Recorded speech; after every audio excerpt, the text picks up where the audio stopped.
Hey everyone, this is Rupali and welcome to B.Ed Learners। तो आज का आपका नॉलेज एंड करिकुलम का सेशन रहेगा। यहाँ पर नॉलेज एंड करिकुलम से मैंने क्या सोचा है आप लोगों के लिए कि आपको यूनिट वाइज मैं आपको ब्रीफ डिस्क्रिप्शन दे दूँ, जिससे कि आपको हेल्प हो जाए कि यहाँ पे क्वेश्चन आपसे कैसे भी पूछा जा सकता है, क्योंकि मैंने काफ़ी सेशन आपको MCQ वाले दिए हुए हैं। क्लियर। तो यहाँ पर मैं सोच रही हूँ कि आपको कंटेंट मिल जाए और कंटेंट के साथ साथ आप यहाँ पर MCQ वीडियोस भी देखें। तो MCQ वीडियोस मैंने ऑलरेडी एस्पायरिंग टीचर्स चैनल पे बनाई हुई हैं, आप वहाँ से जाकर उसको देख सकते हैं, प्लेलिस्ट को चेक कर सकते हैं। और यहाँ पर मैं सोच रही हूँ कि आप लोगों को कंटेंट दे दूँ, ये आज मैं यूनिट 1 को पूरा कवर कर दूँगी। तो यूनिट 1 आपका जितने भी इंपॉर्टेंट टॉपिक्स हैं उससे यहाँ पर जिससे क्वेश्चन बन सकते हैं, साथ ही साथ मैं आपको बताती रहूँगी। और यहाँ पे क्वेश्चन के साथ साथ जब आपको पता चल जाएगा कि क्या कंटेंट है या फिर यहाँ पर क्या चीज़ पूछी गई है, किस में क्या डिफरेंस है बेसिकली, तो अगर वो चीज़ आपको क्लियर है तो फिर आप इजीली MCQ को प्रिपेयर कर लेंगे और अटेम्प्ट भी कर पाएंगे। क्योंकि कॉन्सेप्चुअल MCQ को अटेम्प्ट करने के लिए आपको कॉन्सेप्चुअल नॉलेज होना ज़रूरी है। क्लियर हुई मेरी बात? तो इसके अंदर आपको क्या करना है, अब नॉलेज एंड करिकुलम के मैं आपको यूनिट 1 के पूरा फुली आपको यहाँ पे सेशंस प्रोवाइड कर रही हूँ, जिससे कि आपको टॉपिक वाइज आप एक बार एक सेशन को समझिए कि उसके अंदर क्या चीज़ बताई हुई है। इंपॉर्टेंट ही मैं कराऊंगी, यहाँ पर सिर्फ मैंने बुक ही ली है कि मैं आपको बुक से ही डिलीवर कर रही हूँ, क्योंकि यहाँ पे कोई सी भी लाइन से आपके पास MCQ प्रिपेयर हो सकता है। तो मेरी बात को आप समझिए और फिर हम यहाँ पे स्टार्ट करते हैं अपना सेशन। तो आज का जो क्वेश्चन है आप लोगों का वो है distinction between information and knowledge. देखिए यहाँ पर जब 2020 के अंदर MCQ पूछे गए थे यहाँ पर, तो इससे क्वेश्चन ज़रूर बना था आपका इन्फॉर्मेशन और नॉलेज के बीच में डिफरेंस क्या होता है। तो और जिन भी बच्चों का यहाँ पे सब्जेक्टिव है तो उनके लिए भी हेल्पफुल रहेगा, और ऑब्जेक्टिव अगर होता है तो उनके लिए भी हेल्पफुल है। तो समझिए इन्फॉर्मेशन और नॉलेज के अंदर क्या डिफरेंस है आपका। तो देखिए यहाँ पे जो वर्ड है आपका इन्फॉर्मेशन कौन सी लैंग्वेज से डिराइव किया गया है, लैटिन से, और इसका मीनिंग किस वर्ड को क्या बोला है, इन्फॉर्मेयर। क्लियर। इसका मतलब क्या होता है, गिव फॉर्म टू। मैंने इसके ऊपर आपका MCQ प्रिपेयर किया हुआ है कि आपको वर्ड इन्फॉर्मेशन कहाँ से डिराइव हुआ है, लैटिन भाषा से मिला है, और ये कौन से इसमें क्या बोलते हैं लैटिन में, इन्फॉर्मेयर। और इसका मतलब क्या होता है कि गिव फॉर्म टू, किसी चीज़ को हम कोई फॉर्म देना। The etymology thus connotes an imposition of structure upon such some independence, तो या फिर इंटरडिमिनेट्स यहाँ पर। तो देखिए यहाँ पर अब इसका इन्फॉर्मेशन का मीनिंग क्या होता है कि कोई चीज़ आपको क्या करना, इन्फॉर्म करना। जो आपको कोई चीज़ इन्फॉर्म कर रही है तो आपको यहाँ पर इन्फॉर्मेशन को आप बोल सकते हो कि सूचना आपको मिलती है कि कोई भी चीज़ की आपको इन्फॉर्मेशन मिल रही है, कि कोई भी गाइडलाइंस मिल रही है, कि किसी में पैटर्न चेंज हुआ है, या फिर आपके पास इन्फॉर्मेशन आई है कि आपकी जो कोविड के केसेस हैं वो काफ़ी इंक्रीज़ हो रहे हैं, तो वो क्या है, आपको सूचना दी जा रही है। तो उससे उसको हम क्या बोलते हैं कि आपको इन्फॉर्म किया जा रहा है। और दूसरे वर्ड्स के अंदर हम देखें कि ये कुछ टाइप के हम it is the answer to a question of some kind, कि आपको यहाँ पे अगर मैंने पूछा कि यहाँ पे कल स्कूल बंद रहेगा आपका, तो मैंने आपको जस्ट एक इन्फॉर्मेशन दी और आपने मुझसे पूछा कि मैम क्यों रहेगा बंद, कि क्या रीज़न है। तो वो क्या होता है कि कुछ क्वेश्चंस का आंसर देना, वो भी क्या है, आपका इन्फॉर्मेशन कहलाती है यहाँ पर।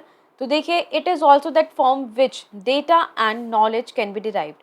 अब इन्फॉर्मेशन से क्या होता है, जब एक आपको सूचना मिलती है तो इट मीन्स कि आपको डेटा मिला है, और डेटा के साथ साथ आपको क्या मिलती है, नॉलेज मिलती है। यहाँ पर आप डिराइव कर सकते हो उससे। Knowledge signifies understanding of real things or abstract concepts. Information can be encoded into various forms of transmission. देखिए आप इंफॉर्मेशन को बहुत ही तरीके से आप एनकोड कर सकते हो, आप उसको ट्रांसमिट कर सकते हो, उसको इंटरप्रिटेट कर सकते हो। और इसका जो कॉन्सेप्ट होता है इंफॉर्मेशन का, वो क्लोजली रिलेटेड होता है किससे, आपके नॉलेज से, उसके मीनिंग से, परसेप्शन से, रिप्रेजेंटेशन से, एजुकेशन से, आपके पैटर्न से। तो ये एक बेसिकली आपको भी थोड़ा क्लियर हुआ होगा इन्फॉर्मेशन का। उसके नीचे देखते हैं, पहले हम इसको समझ लेते हैं कि दोनों में होता क्या है, फिर हम डिफरेंस करेंगे कि इन्फॉर्मेशन और नॉलेज में क्या डिफरेंस है। तो अभी हमने क्या चीज़ समझी कि जो आपका इन्फॉर्मेशन होती है वो क्या होती है, एक तरीके का डेटा होता है। हम यहाँ पर रॉ डेटा आपको मिल जाता है कि आपको एक रॉ सूचना मिल जाती है यहाँ पर। क्लियर। और यहाँ पे उस सूचना से आप क्या चीज़, इन्फॉर्मेशन से आप क्या डिराइव कर सकते हो, आप नॉलेज को डिराइव कर सकते हो। क्या कर सकते हो, नॉलेज को आप डिराइव कर सकते हो। तो ये क्या होगा, ये आपको यहाँ पर एक इन्फॉर्मेशन मिली है जिससे आप कोई चीज़ को डिराइव करते हो। नेक्स्ट, नॉलेज क्या है? नॉलेज को हम क्या बोलते हैं? It refers to learning, instructions, cognitive. अब कॉग्निशन क्या होता है? आपका इंटेलेक्चुअल, आपका संज्ञानात्मक कहलाता है यहाँ पर। तो यहाँ पर क्या कहलाएगा ये आपका, कि नॉलेज क्या है? एक लाइट की तरह है, कि जहाँ पर अंधेरा होता है, जहाँ पर डार्कनेस होती है, उस अंधेरे को हटाने के लिए आप लाइट देते हो, और उस लाइट को क्या बोला गया है? आपकी नॉलेज बोली गई है। क्लियर? तो उसी तरीके से जो आपकी नॉलेज होती है वो इग्नोरेंस को हटाती है कि आपसे। तो ये आपकी कोई एक सिंगल डेफिनेशन नहीं है, बल्कि अगर हम डिक्शनरी के मीनिंग से देखें तो इसका मतलब क्या होता है? नॉलेज का एश्योर्ड बिलीफ, यहाँ पर कि आपको एक एश्योरेंस मिल गई है, कि आपका एक विश्वास है यहाँ पर, जिसका मतलब क्या है? इंफॉर्मेशन, इंस्ट्रक्शन, आपका एनलाइटमेंट, लर्निंग, प्रैक्टिकल स्किल्स। पर यहाँ पर नॉलेज की क्या विशेषता है? देखिए, एक तो ये रैशनल होता है नेचर के अंदर यहाँ पर, और thought is raw material for knowledge. अब यहाँ पर आपको नॉलेज के लिए जो आपके पास आइडियाज़ आते हैं, आपके पास यहाँ पे कोई भी एक इंट्यूशन आई यहाँ पर, तो वो क्या है आप लोगों की? ये क्या है? एक इसके लिए रॉ बन जाती है। इट मीन्स कि आप इसको यहाँ पर पहले पहले ये चीज़ आपके मन में आइडियाज़ आए, और फिर उन आइडियाज़ से आप क्या करते हो? उनसे नॉलेज को गेन करते हो, उनको डिराइव करते हो। तो ये क्या है? आपके थॉट्स से, आपके इंट्यूशन से, अपने आइडियाज से आप उसको चेंज करते हो।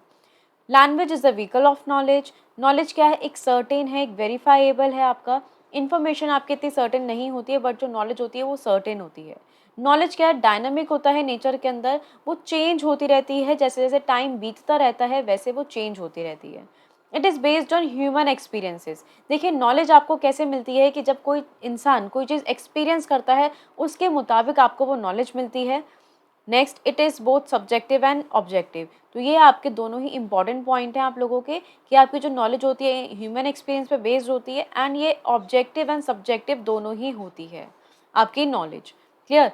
और जो स्ट्रक्चर होता है नॉलेज का, वो किसके ऊपर होता है? बेस्ड रहता है फैक्ट्स के ऊपर और वैल्यूज़ के ऊपर। तो ये जो आप मीनिंग हैं, ये इसके छोटी छोटी सी चीज़ें हैं, ये ध्यान में रखना है।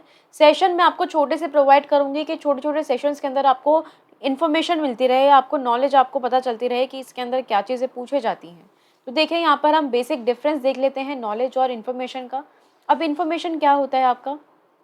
It refers to the data. सबसे पहली बात तो आपको ये ध्यान रखनी है, इन्फॉर्मेशन क्या होता है? एक रॉ डेटा होता है, that has been given some meaning by way of relational connection.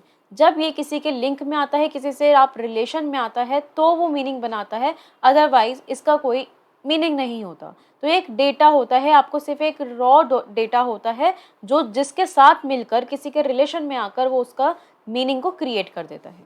Next, अगर हम देखें नॉलेज में, it refers to the deterministic process where patterns within a given set of information are ascertained। अब ये क्या है? ये डिटर्मिनिस्टिक होता है। इट मीन्स कि यहाँ पर ये एक सेट ऑफ पैटर्न होता है जहाँ पर आपकी इंफॉर्मेशन कलेक्ट होती है, जो आपको इंफॉर्मेशन से आप मिलती है, आपको उनको कलेक्ट कर कर आपके पास क्या मिलती है? नॉलेज बनती है आपकी। क्लियर हुआ ये पॉइंट आप लोगों को? Next, information deals with the way data is related. अब जिस तरीके का डेटा होगा वैसे ही आपकी इंफॉर्मेशन उससे डील करेगी। नॉलेज क्या होता है? It examines the pattern with in a given set of information. अब देखिए, इंफॉर्मेशन क्या, अभी हमने क्या पढ़ा, कि जैसा आपका यहाँ पे बताते हैं, जैसा आपका डेटा होगा वैसी आपकी इंफॉर्मेशन डील करेगी उसे। पर नॉलेज क्या कहती है? जैसी आपकी इंफॉर्मेशन होगी वैसे आपको नॉलेज मिलेगी। अगर आपको आधी अधूरी नॉलेज, अगर आपको आधी अधूरी इंफॉर्मेशन है, पूरी इंफॉर्मेशन नहीं है, तो आपकी जो नॉलेज होगी वो भी आधी अधूरी ही मिलेगी आपको। तो यहाँ पर ये चीज़ आप ध्यान में रखिएगा। Next point, it doesn't need any cognitive ability. देखिए, इन्फॉर्मेशन को आप लेने में उसके अंदर कोई भी आपको कॉग्निटिव एबिलिटी का यूज़ नहीं करना पड़ता है, क्योंकि मैंने आपको क्या बोला कि आपका स्कूल कल बंद रहेगा, तो यहाँ पर आपको कोई कॉग्निशन का आपको यूज़ करना पड़ा, माइंड चलाना पड़ा, कुछ उसमें रीजनिंग करनी पड़ी, नहीं करनी पड़ी। बट नॉलेज क्या होती है यहाँ पर? तो उसके अंदर आपको रीजनिंग करनी पड़ती है, एनालिटिकल एबिलिटी यूज़ होती है। तो बेसिक डिफरेंस है ये आपका यहाँ पर third point, knowledge and curriculum का, कि जिसके अंदर आपकी कॉग्निटिव एबिलिटी यूज़ नहीं होती, वो क्या कहलाती है? आपकी नॉलेज इंफॉर्मेशन कहलाती है। Next point, it would have retrieved from about the transaction. यहाँ पर कोई चीज़ को कलेक्ट करने के बाद तब आपको इन्फॉर्मेशन मिलती है। But it doesn't itself provide for integration. अब यहाँ पे क्या बोला है, ये जब हम कोई चीज़ जैसे कि हम इंफॉर्मेशन को कलेक्ट कर ली, तो वो अपने आप नहीं मिलती है जब तक आप उसको यूज़ नहीं करोगे, उसको आप प्रोसेस नहीं करोगे, उसके अंदर रीजनिंग नहीं लगाओगे, तब तक आपको नॉलेज नहीं मिलेगी यहाँ पर। तो ये क्या बोला यहाँ पर हमने, इन दोनों में डिफरेंस क्या है कि ये आप कोई चीज़ करोगे, आप कोई ट्रांजेक्शन करोगे, आप डेटा को कलेक्ट करोगे तो आपको इन्फॉर्मेशन मिलेगी, but it doesn't in itself provide for integration. अब यहाँ पर आपको यहाँ पे हाथ पैर मारने पड़ेंगे, इन्फॉर्मेशन आप उसी में से ही रिट्राइव करते हो। Next, the meaning applied to the data may not necessary be useful. अब यहाँ पर जो आपका डेटा आपने कलेक्ट करा है, ज़रूरी नहीं कि वो आपका उतना ही ज़रूरी हो, आप पूरा डेटा को यूज़ कर सको, पूरे डेटा पे आप अप्लाई कर सको, बट जो नॉलेज होती है will have some useful and even applicable if use to them. अब यहाँ पर जो आपको इन्फॉर्मेशन आपने डेटा में से छाट के निकाली है, अब उसमें से जो आपकी इन्फॉर्मेशन आई है उसमें से आपको यूज़फुल टर्म्स मिलते हैं, मीनिंगफुल चीज़ें मिलती हैं, तो वो क्या हो जाती है, आपकी नॉलेज कहलाती है। Next, information is something told from the data. अभी देखिए सारे पॉइंट्स वही से रिपीट हो जा रहे हैं आपके, कि आपका डेटा से आपको इन्फॉर्मेशन मिलती है यहाँ पर, but it is what has been perceived और ग्रास्प्ड। यहाँ पर आपको इन्फॉर्मेशन से मिलती है जो आप कोई चीज़ से परसीव करते हो। It would be some structured representation of data relevant and mechanic and machine system, but it would be organized historic information about the world, or you can say knowledge is a database or fact about the world. तो basic था यहाँ पर। अभी हमने इसको अगर पूरा summarise करें तो हमने क्या पढ़ा, देखिए यहाँ पर पढ़ते हैं दोबारा से। देखिए अभी हमने क्या देखा, ये इन्फॉर्मेशन है आपकी और ये क्या है, आपकी नॉलेज है। नॉलेज क्या होती है आपकी, रैशनल होती है नेचर में। क्लियर, ये पॉइंट हमने किया था। नॉलेज, अब इन्फॉर्मेशन क्या होती है, ये आप पहले डेटा को कलेक्ट करते हो। हमने क्या करा, डेटा को कलेक्ट किया, देन उस डेटा को कलेक्ट करने के बाद हमने उसे प्रोसेस करके उसमें से इन्फॉर्मेशन निकाली। अब वो ज़रूरी नहीं कि जैसे डेटा होगा वैसी इन्फॉर्मेशन मिलेगी, ये पॉइंट हमने किया था। पर ज़रूरी नहीं कि हर डेटा का उसका एक मीनिंग हो, ये ज़रूरी नहीं है यहाँ पर। बट यहाँ पे जो नॉलेज होती है वो आप जब इन्फॉर्मेशन आपको मिल जाती है उसको आप प्रोसेस करते हो, और उस प्रोसेस करने के बाद आपको क्या मिलती है, नॉलेज मिलती है। और वो कैसे मिलती है, क्योंकि आप इसके अंदर या इस प्रोसेस के अंदर आप थोड़ी सी रीजनिंग लगाते हो, थोड़ी सी आप थिंकिंग लगाते हो। तो यहाँ पर उसको एनालाइज करने के बाद, एनालिटिक एबिलिटीज़ को लगाने के बाद आपको वहाँ पर फाइनली नॉलेज मिलती है कुछ आपको, इन जिसका यहाँ पर मीनिंग होता है बेसिकली। क्लियर हो गया इन सभी टर्म्स का। तो बेसिक आपको यही चीज़ ध्यान रखनी है यहाँ पर। तो ये हमने पढ़ा है अपना इन्फॉर्मेशन एंड नॉलेज का डिफरेंस क्या होता है, इनसे आपसे क्वेश्चन पूछे जाएंगे। इन्फॉर्मेशन यहाँ पे कौन सी भाषा से लिया गया है, उसका मीनिंग क्या होता है, और यहाँ पर इसके अंदर हमारे क्वेश्चन एंड आंसर का आपका फॉर्म मिलता है। तो ऐसे आपको क्वेश्चंस मिल सकते हैं जो मैंने ऑलरेडी प्रिपेयर किए हुए हैं आपको इसके अंदर। तो ये रहा आपका आज का सेशन यहाँ पर इन्फॉर्मेशन एंड नॉलेज के ऊपर। तो ये बेसिक सा डिफरेंस आपको पता होना चाहिए कि इन दोनों में डिफरेंस क्या होता है, नॉलेज कैसे मिलती है और इन्फॉर्मेशन कैसे मिलती है, और दोनों में डिफरेंस क्या है। क्लियर हुआ? आई होप कि अगर ये आपको सेशन क्लियर हुआ है तो मैं आपको आज के ही डेट में यूनिट 1 को कंप्लीट करा दूंगी, जिसके अंदर सारे ही टॉपिक्स मैं कवर करा दूंगी, क्योंकि मुझे काफ़ी सब्जेक्ट्स आप लोगों को कराने हैं। अभी तो मैं सेकेंड ईयर का सब्जेक्ट लेके चल रही हूँ, नॉलेज एंड करिकुलम। तो उसमें से मेरी कोशिश यही रहेगी कि मैं आज की डेट में आपको यूनिट 1 को अच्छे से कवर करा दूँ। आई होप कि इसमें आपको बेसिक डिफरेंस इन दोनों का पता चल गया होगा। अगर आपको समझ में आया है ये सेशन तो लाइक एंड शेयर ज़रूर कीजिए, एंड अपने फ्रेंड्स को जितना ज़्यादा आप शेयर करोगे उतनी ज़्यादा मेरी हेल्प होगी, मैं जल्दी से जल्दी आप लोगों के लिए लाइव सेशन कंडक्ट कर पाऊँगी। क्लियर? चलिए, thank you so much. Subscribe कर लीजिएगा चैनल को एंड बेल आइकन को प्रेस कर दीजिएगा अगर आपको ऐसे सेशन और चाहिए तो। Thank you so much.